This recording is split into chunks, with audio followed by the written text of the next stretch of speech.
Yo, what is up? It's been a minute.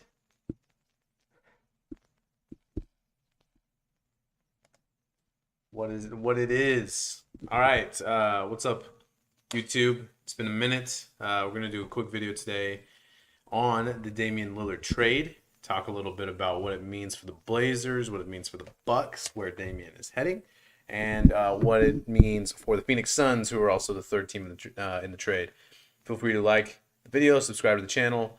Subscribe, like, video, comment, all that good stuff. It's been a minute. Okay, let's just jump right into Woj bomb time. All right, so with Woj, he tweets out the following: Damian Lillard going to Milwaukee as a part of a three-team deal with the Milwaukee Bucks and the Phoenix Suns. The Bucks are sending Drew Holiday. The Suns are sending DeAndre Ayton, and I'm already messing this up. Tsunami Kamara and a 2029 pick that's unprotected, and two pick swaps in 2028 and 2028 and 2030 in 7 years. Those are all going to the Blazers, and the Phoenix is landing Yusuf Nurkic, Grayson Allen, Nasir Little, Keon Johnson, and obviously Damian Lillard himself headed to the Milwaukee Bucks. So let's talk about it. First thing, let's start with Milwaukee. They're the team that is going to be the one who is receiving Damian, obviously. And let's break it down cap-wise, and then we'll kind of break it down into a more kind of basketball sense and see how it makes sense on the court. Okay, Giannis, Damian, Middleton, Lopez, Portis. Those are kind of your core pieces now for if you're Milwaukee. Obviously, Drew Holiday was taking over that one spot and now is over in Portland for the time being. Damian comes in, is going to immediately be starting point guard. No issue there. Let's talk a little bit about what stands out to me. So again, the lineup that I think is going to be interesting. Do they move Giannis to the 3 to bring in Portis and have a bigger lineup, or do they kind of keep Portis in that same sixth-man role that he was used to last year? So last year it was Holiday, Allen, Middleton, Giannis, and Lopez. But this year, with Allen gone and with Holiday gone, that's kind of the thing here is that, yes, Holiday is gone, but Grayson Allen also is gone, meaning that there is that open vacancy at the two-guard position for this team. And where are they going to get those minutes from? And maybe it just goes to Pat Connaughton. It's just as simple as that. Or is there kind of more coming for the Bucks of what maybe they could do? So Giannis, Damian, Middleton, Lopez, Portis. Let's start with those kind of core 5 players. They may not all start, obviously, but those are the core 5. Portis, similar role. Lopez, very similar role. Middleton we'll talk about in a minute, and then Giannis and Damian. I think Giannis and Damian, they fit pretty well. Keep in mind with Giannis, he is more of a player who really works in transition. We're going to pull up some numbers here for my reference. But you look at a lot of his possessions offensively, very, very good in transition, or at least he's just high volume transition is what he works in. Isolations. And so that's kind of where Giannis plays. And so that doesn't necessarily clash with what Damian does. And so that the fit seems pretty good. I don't know how many possessions there'll be between Damian and Giannis where Giannis is going to be that like screen setter for them or for him. It'll be interesting to see kind of how they implement that because Damian's very, very much driven by the ball, by working in the pick and roll and being that ball handler out of that kind of play. Damian last year, 95th percentile in points per possession as far as pick and roll ball handling situations go. So Damian we know that, right? Damian is about top 5% of NBA players as far as offensive efficiency goes. Super, super good last year. I think one thing that kind of just gets not really talked about just because last year he didn't play a full season, but the dude goes out and after having the injury prior in 2021 through 22 in that season, he comes out this last season and performs very, very well. Effective field goal percentage, 56% on how many shots a game? 21 shots a game. Dude shoots 37% from three. Obviously, we know all this with Damian. It makes sense. Very, very good off the dribble. And so that's the player that Milwaukee's getting, and it's kind of the player that they've been coveting for a while. I think in that Heat series, there was a lot of the narrative that was given about how they just needed more offensively, and it wasn't really coming through Giannis. In fact, you can go rewatch that final game against the Bucks, or excuse me, against the Heat. It just didn't seem like they had an identity in a close game because it can't really go through Giannis. Can't really like as great as Holiday is. He's not really known for his offense, and then also Middleton, who had kind of an up and down year, which we'll get to in a minute. But I think I think the pros here are just the offense because he provides on-ball scoring, decision-making, a leader, and a guy who is a three-level scorer who is seasoned, right? Like he has been in a Western Conference Finals. He's been in big-time games and has made big-time shots, right? Dame time. But and so I think that's going to really, really benefit Milwaukee on that end of the floor. Defensively, man, he's probably as good as Damian is on offense. I think he is as equally, if not more, or at least close to as bad on offense or as bad on defense. I think that that's going to be an issue, especially you look at the roster here, which we have in front of us.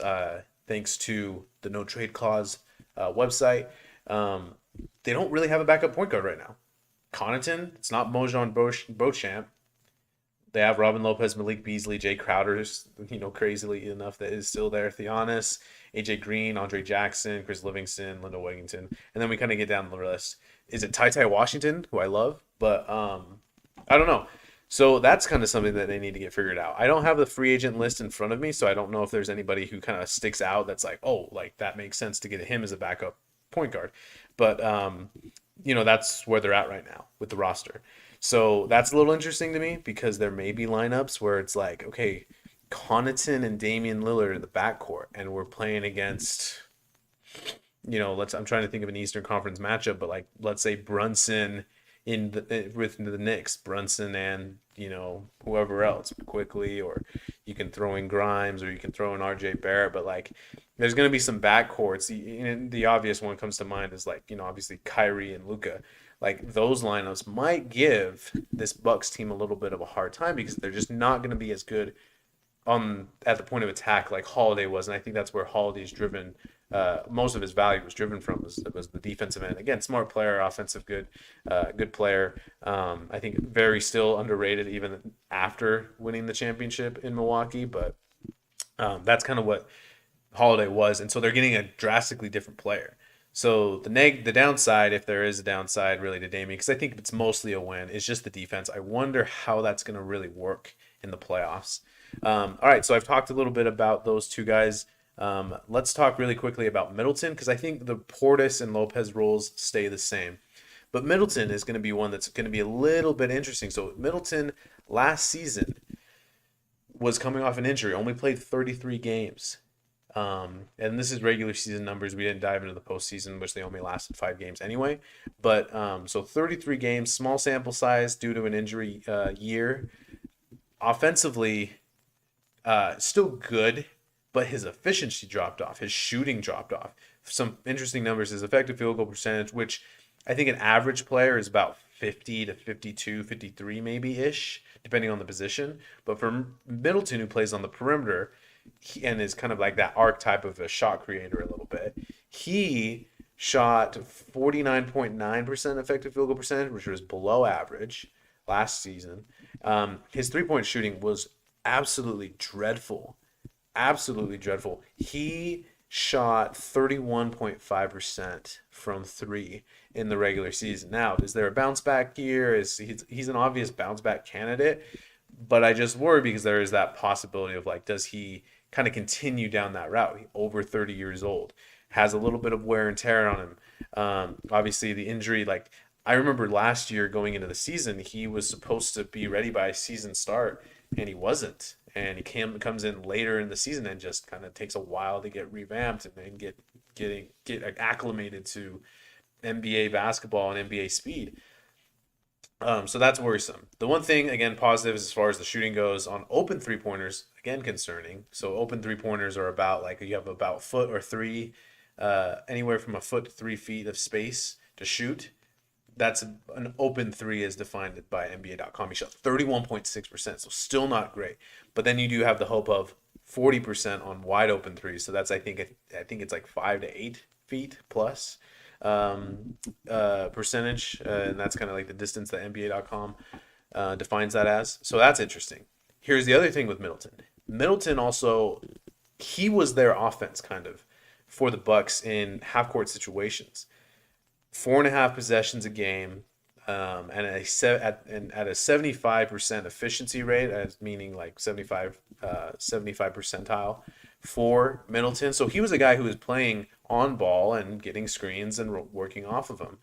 Now all of those possessions, like all of them, virtually all of them, are going to go to Damian. So now what is Middleton's role? Is it just strictly a spot up shooter? Because if it is, like hopefully that 3-point percentage goes back up. And if it is something else, like I don't know if he can be like the transition guy again, 31 years, 32 years old. Like I think he's gonna just kind of have to relax and be a dude who may be fine with just being the spot up player. So Middleton's value, in my opinion, kind of goes down a little bit, and he's not the defensive player that he once was. According to Darko and defensive LeBron and defensive Raptor, he was about 50, anywhere from 55 to 60 percentile defensively. So about middle of the pack defensively in the NBA. So that's a little worrisome. I think Middleton's pretty key if they do want to make a title run. I think Giannis and Damian, awesome. Everybody knows that they're great. But does Middleton continue to regress? Does Lopez start to show signs of regression? And does Portis kind of, I feel like at some point Portis kind of, the magic fairy dust kind of comes off of him. And, that is what it is. Overall, though, again, I try to give the positives and the negatives for both, for every team. And that's what we're going to be doing for the next 15 minutes here for the other two teams. But I feel like overall, very good trade for Milwaukee. Now, the pick swaps are a little wild because it's like, what are the pick situations going to be in 2028, 29, and 30? Because it's like your picks might be gone by then. And so that will be really interesting to see just, do they win a chip because they're giving up potentially 3 picks to go after Damian here. An old Damian Lillard, right? An expensive Damian Lillard. Damian making 45, 48, 57, 62 million through 2026 through 27.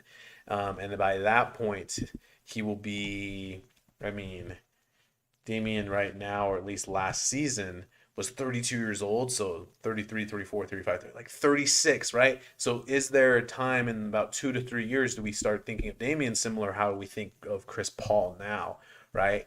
Big contract. And maybe a little bit too heavy for the team to deal with by year 3 and 4.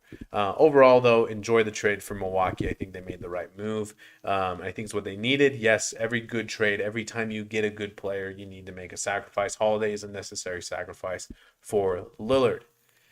All right. This is usually my sponsor time, but I have no sponsors. Let's talk about Portland. Okay, so now Portland, let's talk about their key players that they now have on their roster. So we have Holiday, we have DeAndre Ayton. Remember, Jeremy Grant just signed his extension.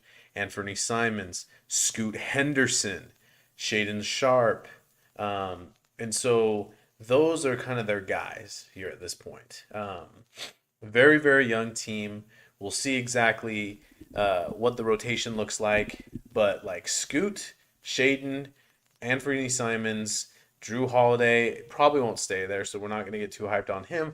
And then Ayton, like I think that's pretty solid. From where they were at, where you're kind of like not a home court advantage team, but you're kind of on the fringe of the playoffs usually every year, like that is fine. And I think that's a good enough start for them. I think Shaedon Sharpe is a guy that you got to watch out for this season, especially with more things opening up for him with Damian gone. More shots available, more production might be in store for Shaedon Sharpe and Anthony Simons and obviously Scoot Henderson. So, buy your stock on those young players. And then Ayton. Let's really quickly talk about DeAndre Ayton. Aiton's really interesting because he obviously has this kind of like narrative about him that, bad teammate, a little bit of a whiner in Phoenix. The whole Monty Williams and DeAndre Ayton relationship wasn't great. So you do, hope that kind of just is like a thing of the past now, and you can just play and go be in Portland and everything.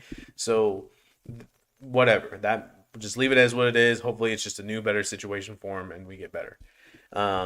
Ayton's pretty solid. Again, 7 foot, 250 out of Arizona, was the first pick in the draft a few years ago. And it's just kind of a developmental process. One thing that you do find that I am interested in on for Ayton is that the Suns are actually better when he was off the court and when he was in Phoenix, obviously. So like that was a good team, right? They've had seasons there. Obviously, they went to the finals against the Bucks a while back, but like Aiton just wasn't helping this team anymore. And so hopefully, just greener pastures in Portland.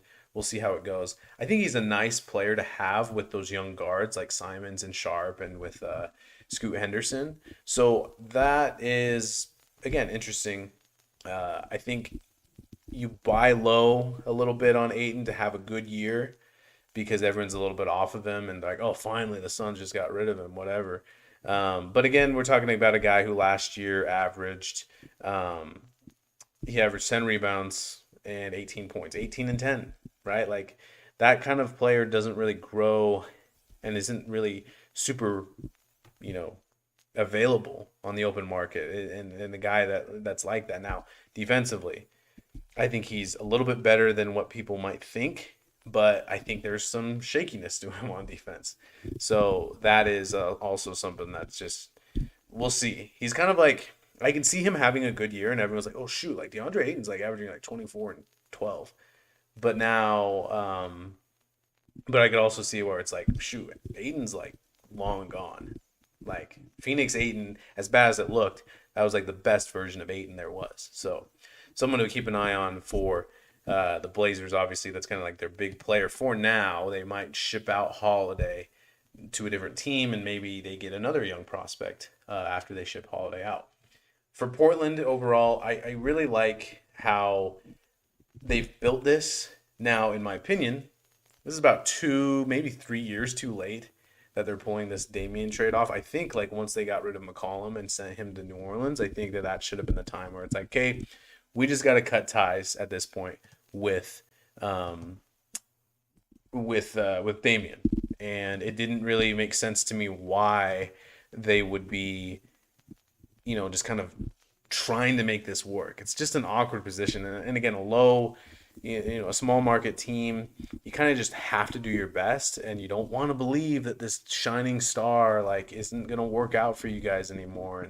But it's probably best to just rip off the band-aid and say, okay, we're moving forward with rebuilding.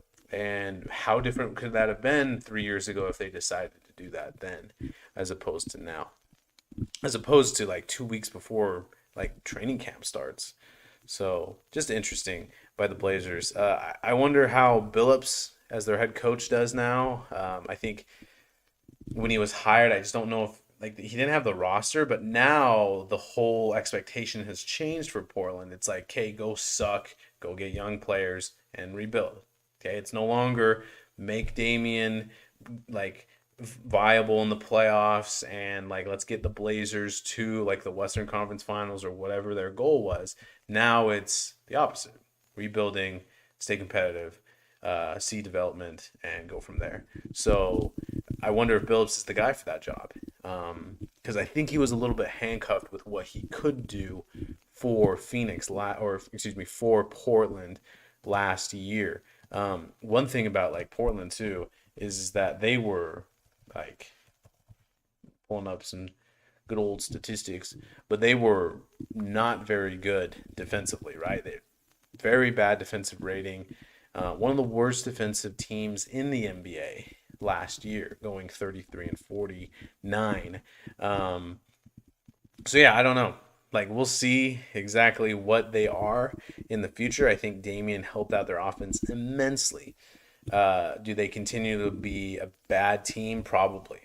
Like I think it's pretty obvious that they're going to be a bad team, probably bottom five in both offense and defensive efficiency, and probably be in play for a very high pick this year. Which let's take a look over here on our no trade clause, kind of what their situation looks like in the future. Now, I mentioned that Portland's pick this year, or I should say in 2024, goes to Chicago unless it's outside of the lottery. So if you have any feelings of like, well, maybe Portland can go do what like other teams have done, like Oklahoma City and like the Jazz did last year, and everyone thought they were going to be tanking, but in reality they like go and push for the play-in.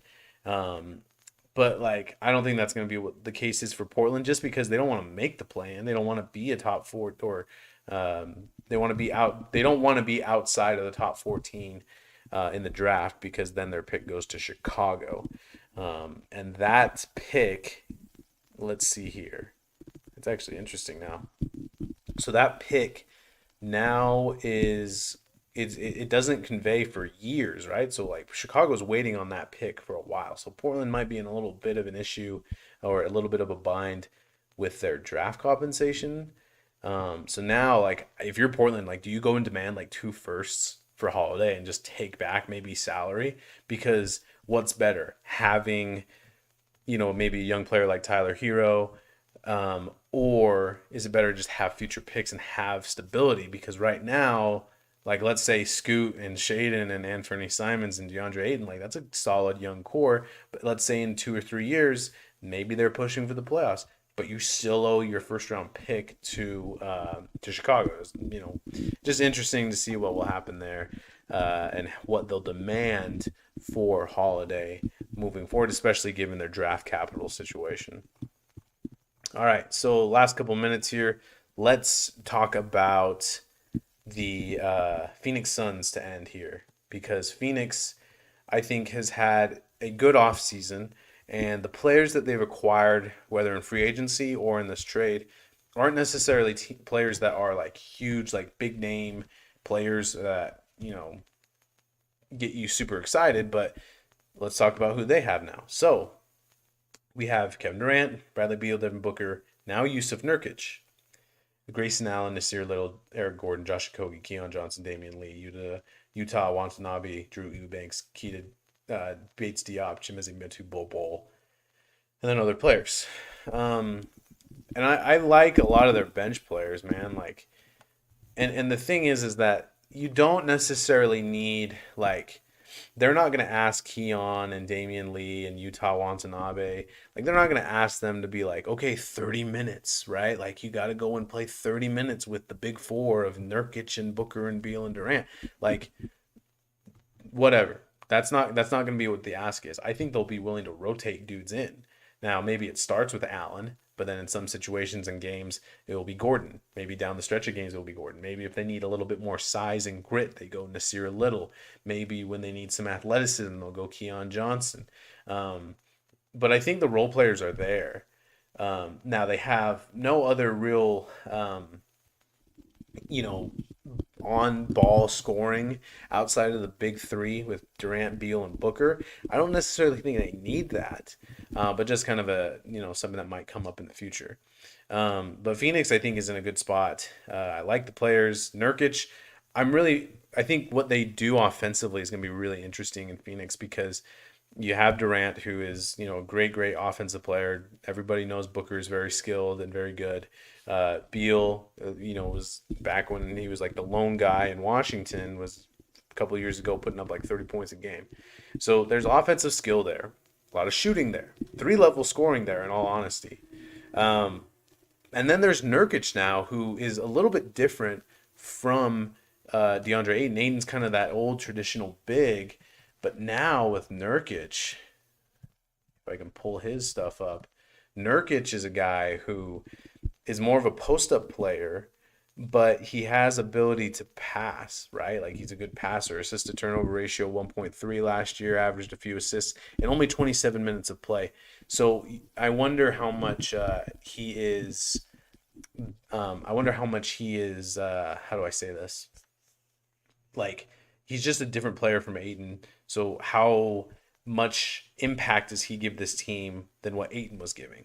Because I think it's a different player, right? You're getting a guy who can also rebound with Nurkic, but a guy who can maybe run a little bit of the offense through in the sense of like passes to the elbow, passes, post entry passes where you're giving the ball to Nurkic and maybe off ball action is going on somewhere else. And then you like have to make a decision for like Katie and Booker playing like a 2-man off ball game with Nurkic with the ball in the post, and who's a very good passer. So I think that's just interesting to think about. And I think we'll probably see highlights this year with Phoenix where, they're running a couple of things through Nurkic. Now, this is not me saying like the offense runs through Nurkic, but it's something that I can see them going to every now and then.